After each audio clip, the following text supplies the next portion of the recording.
Thank you, Aurimas. Hello, everyone. Actually, Aurimas covered my part, and I thought I can go out and pass the word to Evaldas, but maybe I will try to squeeze something out.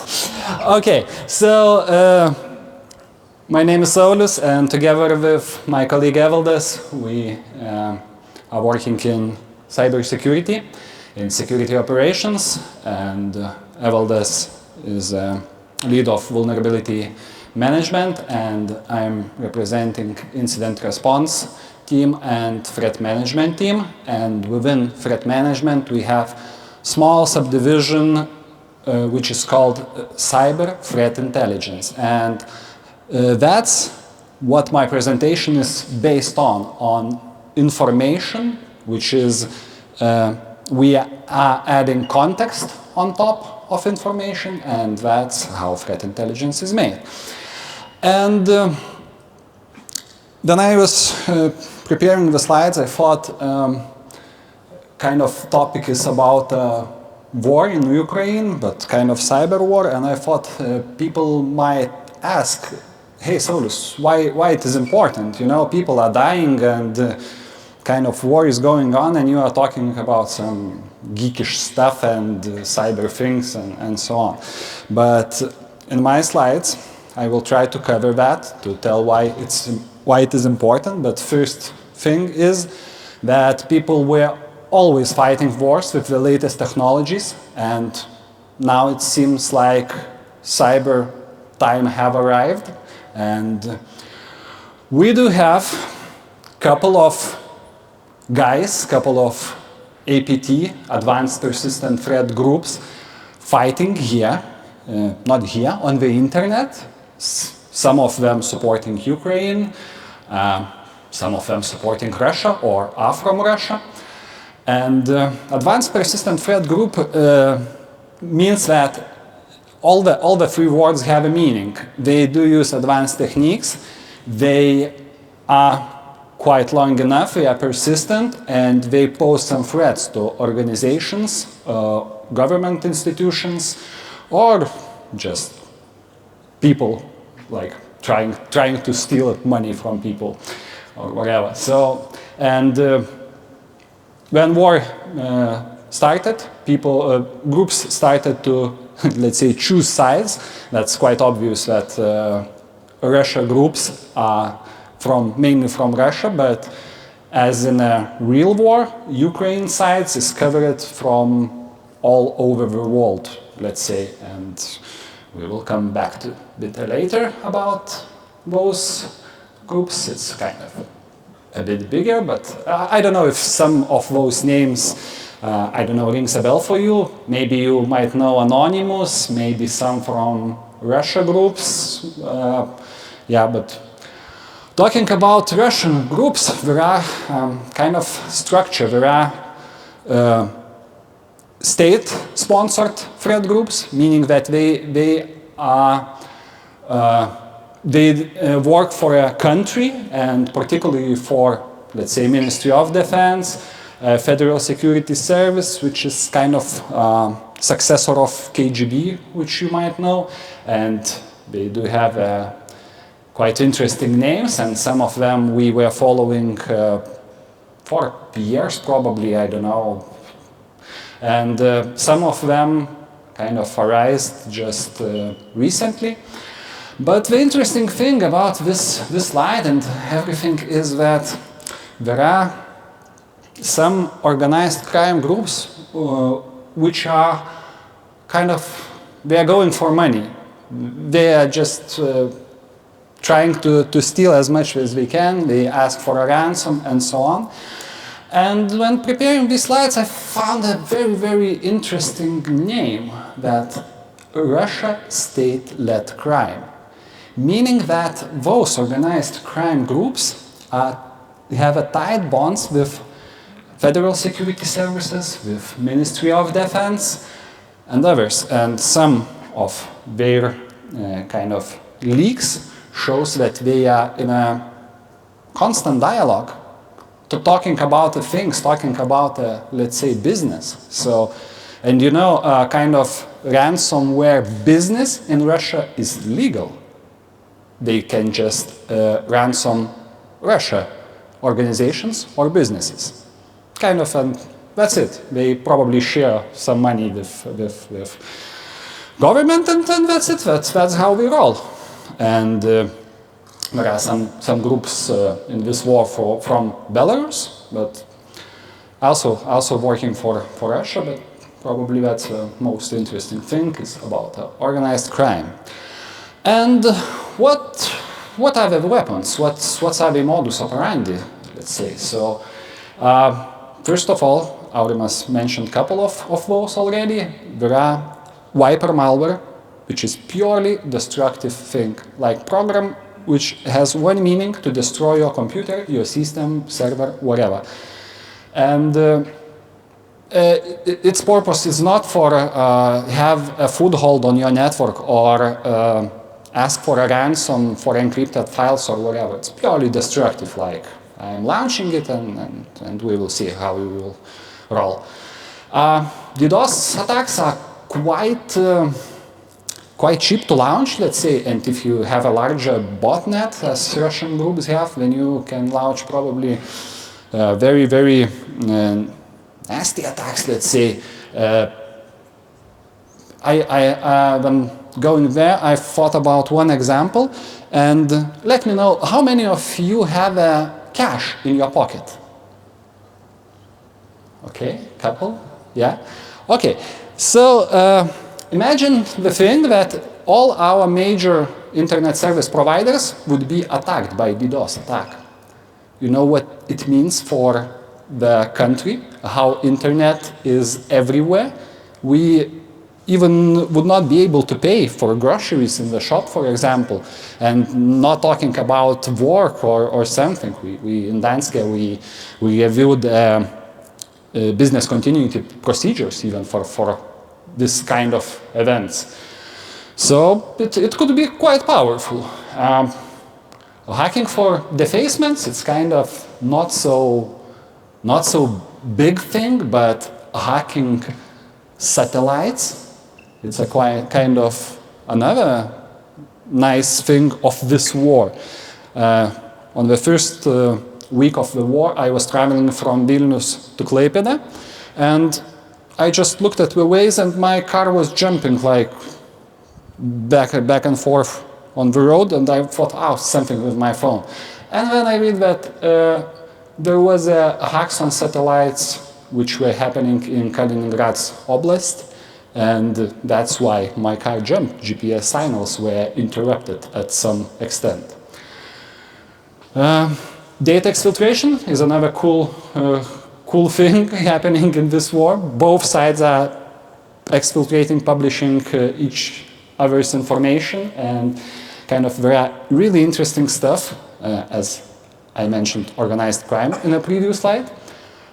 One of the groups have all the documents leaked, and on those documents was a very, very interesting note. It was written on 21st of February, and it said, "We know that things happening near a border is not a maneuvers." You got that? 3 days before the war. Organized crime already knew that war will happen in Ukraine. And yeah, we know that from data exfiltration, like some pro-Ukrainian groups have exfiltrated their data, kind of insider leaked it, but yeah. Okay, and it's a kind of short timeline. I was not putting all the DDoS attacks and so on into the timeline because it would be a very, very messy slide. But kind of community agrees that cyber war started in January 2022. It's when first Whispergate wipers were deployed on some Ukrainian systems. Some additional wipers were put there on 23rd February and on 24th February. And along with kinetic attacks, it had to bring a house uncertainty, and together with, I don't know, all the shootings, shells and so on, that would be a very, very weird stuff. But people from Microsoft and Asset have found, reversed, and disarmed some of those wipers, and that saved a lot of lives. And because they have disarmed wipers in Ukrainian railway system, and about 1 million people escaped by trains. So I'm not telling that 1 million additionally would die, but there would be lots more casualties, and that's why cyber is important. Yeah, and things are still going on. They still deploying new wiper malwares, and I think that's one of the things we can expect, or at least Ukraine can expect, and maybe we are preparing ourselves in terms of threat landscape that we can get some collateral damage, like, I don't know, one of our third-party providers could be breached or something. And maybe Evaldas, if we'll have a time, he will cover a bit about a Myers case, which was meant for Ukraine, but caused damage in Denmark. Okay, enough probably about a murder. Let's look at Ukrainian side. And who are actually defending Ukraine? Because war means that someone attacks, someone defends. And if Russia would have free hands only to attack, it would be way, way worse than it is now. But there are some groups who are defending country and attacking Russia. And one of them is the Army of Ukraine, started somewhere about 2014, were known by name Cyber Alliance for Ukraine. Later on, we were trained by US government, US hackers, and that's why they are so powerful now. They really do have a power to stop Russian attacks. Belarusian cyber partisans, remember when I was talking about train systems, kind of on the first week of war or second week of war, they have hacked Belarusian railway system, and support stopped there. And that's why we had a very, very funny situation with tractors and tanks, you know, kind of. There were no fuel for them to go by themselves. One of the most known names in the internet in terms of cyber groups is Anonymous, and they are kind of officially declared war on Russia on the first days of the real war. And we can see some examples. We are putting everything on Twitter. You can just look for Anonymous and you will find plenty of them, because they kind of have a separate groups, and I'm pretty sure that we even have some people from Anonymous in Lithuania. This one, largest one, Stop Putin, Stop War, it's one of the largest banks of Russia, Sberbank, hacked. Kind of, it was displaying message not for long, but it still was displaying that message, and kind of it's showing for Russian people that something is really happening. And talking about what's happening, maybe even some of you participated in bit in this war, like there was a web page where you could send a message to Russian people. And this opportunity was brought to you by Anonymous, because they have leaked the databases of Russian people and with their phone numbers, emails, and so on, so you could write them a message.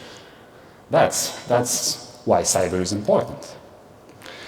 And there is a couple of other names. This one, Contelix, is kind of really interesting one, because one of the organized crime people within a Conti group told that I am going for Ukraine. I will leak everything, and he leaked everything. And I already mentioned some of the stuff, but there are so many I don't know, information that it's still people in cyber threat intelligence still reviewing it and finding new stuff every day.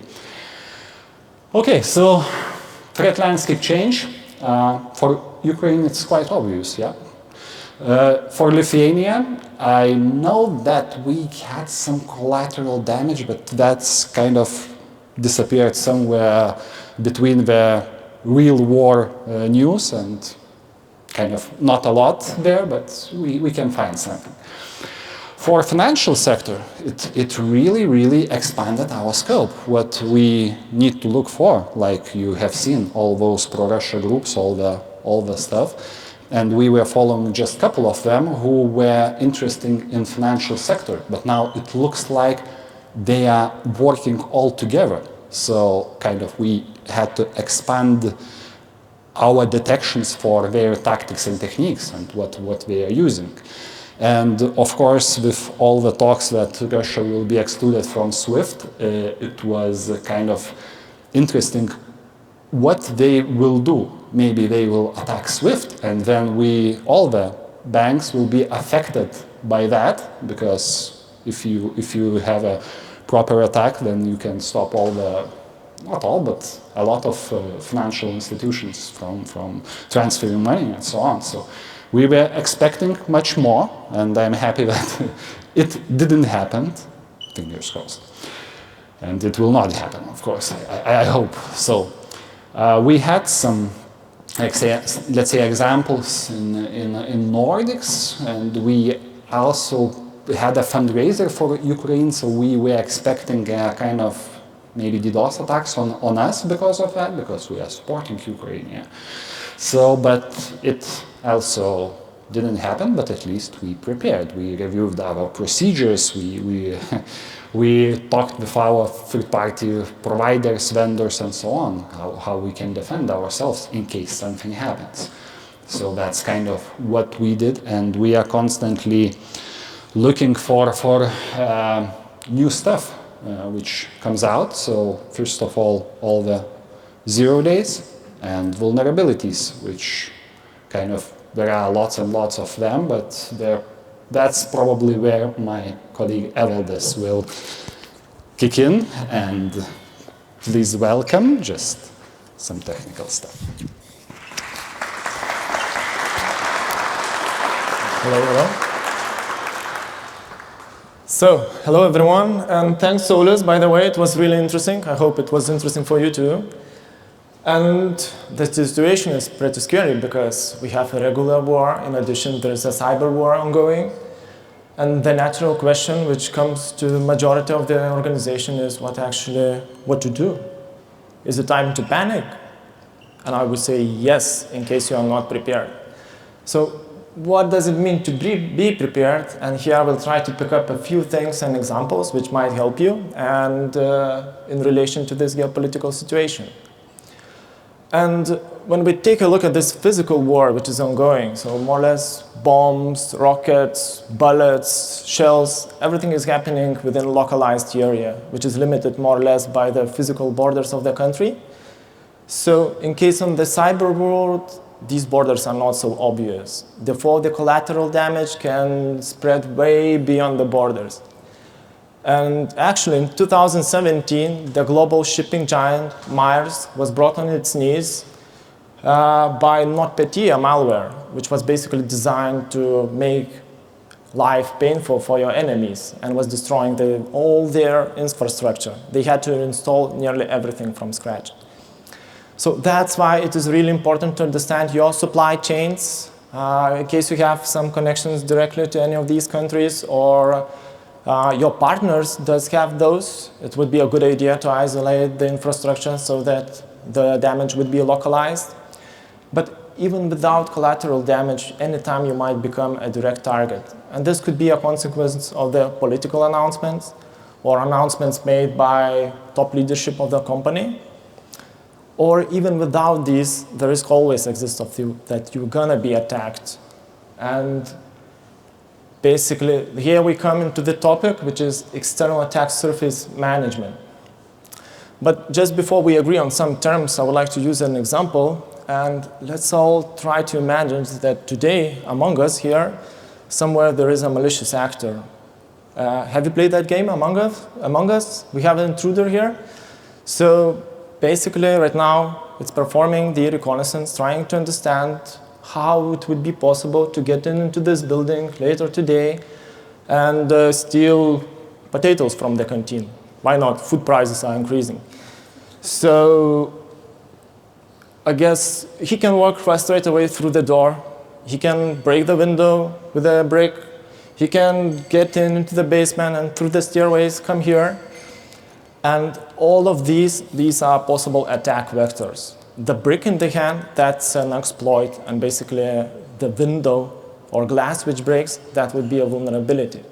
So when we talk about the external attack surface management, that's a collection of the attack vectors, the possible ways of exploiting the organization. And the main point I would like to take from this presentation when you come home, that it's not only IT stuff, it's not only the web servers, vulnerabilities, misconfigurations, it's well beyond.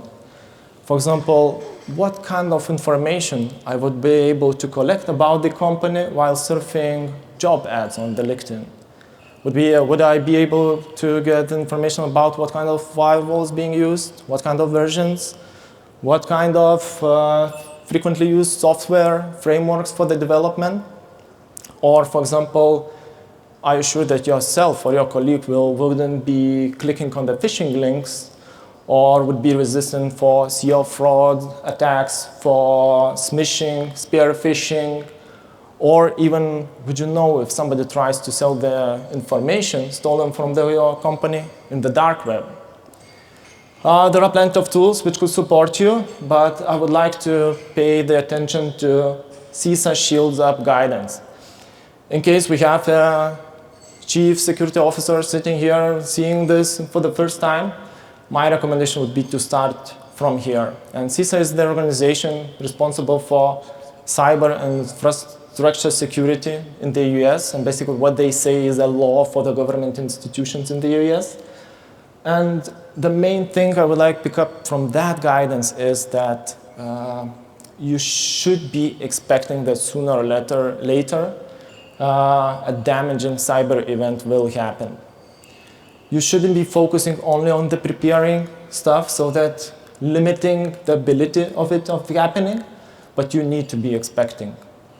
Otherwise, you will be panicking. Now I would like to pick up from one of the most popular vectors from the attack surface management and also from the CISA guidance. And where this is my pure guesstimates, 95% of the companies has issues with. That's vulnerability management. Open doors and windows in the software where the bad guys can achieve their goals. And the issue why the companies are facing difficulties is here. I took the statistics from the National Vulnerability Database, where all the publicly available vulnerabilities are being registered. And for the last 4 years, we are hitting the records. So in 2021, we climbed above the 20,000. This year, we're already above 10,000, and most likely we're going to be hitting the new record again. But now, where the difficulties come from, and looking at the scale, there could be issues with the detection and so on, but here you can buy fancy vulnerability scanners or get the free ones as you wish, but the biggest issues for all of the organization is with the remediation part. And do you find yourself in one of these excuses? That's why, basically, people is not treating this issue seriously enough. And the truth is simple. So hackers do not care. They do not care about your Jira sprints. They do not care about your backlogs. They don't give a shit about whether this is a change freeze declared in the organization. Actually, they are happy about that. But therefore, companies put more and more effort, and that costs a lot. That's uncomfortable. That this is something we must do. And the single goal of the vulnerability management program is to minimize vulnerability exposure window. This is the window where the bad things happen, and we want to be shorten it as much as possible. And the clock starts ticking once the vulnerability is detected, whether that's a security researcher or whether that's a hacker hiding in the mother's basement. But at this moment, only a few people knows about it. And risks starts climbing up dramatically once it's publicly announced. Then everybody gets aware about this. And there are further increments. For example, POC exploit got available. This means any script kept in the world can start trying to hack you. And yep, here, if I haven't convinced you yet that patching is important and you're still kind of convinced that you're still gonna be persistently clicking those banners on the PC, postpone the patches, postpone the updates, don't restart in Chrome, and hereby expanding the vulnerability exposure window for your organization, let's take a look at few vulnerabilities which are commonly used at the moment in the Ukraine, and Saulius helped me to collect these. Without deep diving into the details, what and how, I would like to pick up you to take the attention at the list. There is nothing new. It's things from the 2015, 17, 2020. The freshest one is 21. This means that organizations have expanded their vulnerability exposure window until 5 years. That's way too much. All right.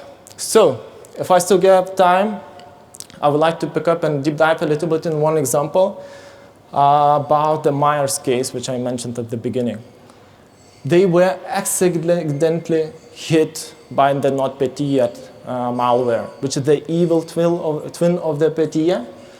But basically, Russian government-sponsored actors has converted the Petya into a weapon, a cyber weapon, where they're all parts for the decoding, for the decrypting infrastructure after the ransom is paid was removed. And the malware was never meant to leave the organization, even though it showed the screen like this and was still asking for a ransom. It cost a lot for the Myers, and the reason was because they were not good enough at patching one vulnerability or a few ones, which helped this malware to spread. But the main thing I would like to mention that using such kind of cyber weapon in the neighboring country is more or less the same as trying to attack enemy positions within a few kilometers away. And basically, NotPetya has traveled around the world and hit back the Russia. Rosneft was attacked, the third biggest company in Russia, as well as few others. So, yep, I hope that was interesting for you. Enjoyed. I hope that you have enjoyed. And do we still have time for the questions? Yeah, show Sylvia, so she's gonna cut my head if I'm gonna be answering. So, thank you all, and you've been a very patient crowd, so thank you.